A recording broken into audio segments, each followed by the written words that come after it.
I'm Danielle from the Sweeney Agency, and I'm very pleased to welcome Richard Worzel, a leading forecaster and futurist, chartered financial analyst, and best-selling author.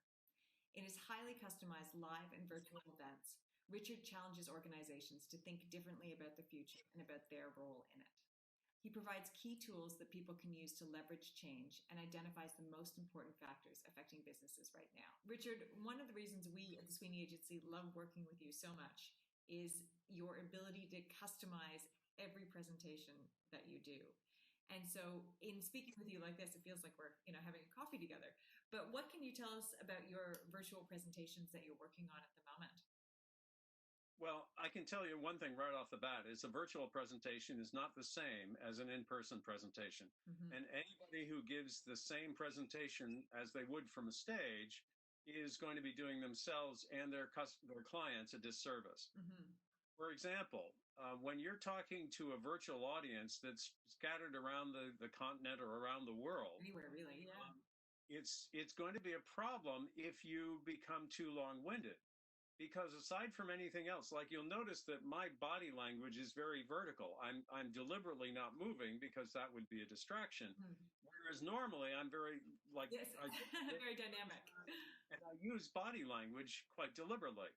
But this is not that stage. Mm-hmm. And part of the problem that creates is it's very easy for people to tune out, especially when, for example, they're at home and something happens and they start looking away and they get distracted.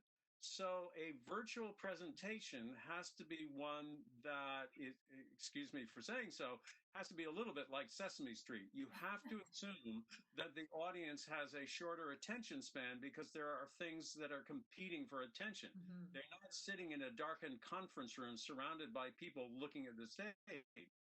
They're at home surrounded by things that are happening around them.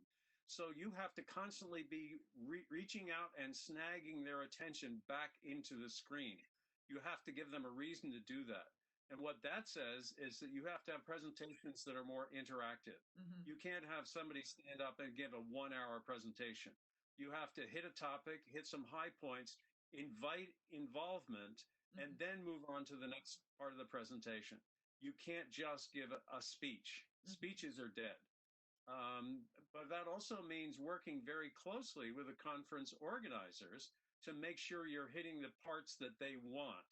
Mm-hmm. You're not gonna have a presentation that is going to unroll like a magic carpet that takes them from where they were to where you want them to be.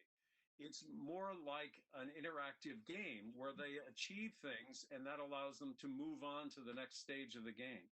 So you have to structure a virtual presentation interactively so that people get rewarded by staying tuned in. That's great. Well, we love working with you because of your ability to do that. So we really look forward to doing more virtual events with you. Well, thank you very much. It's always a pleasure. Thanks for joining us, Richard. My pleasure. We'll talk again.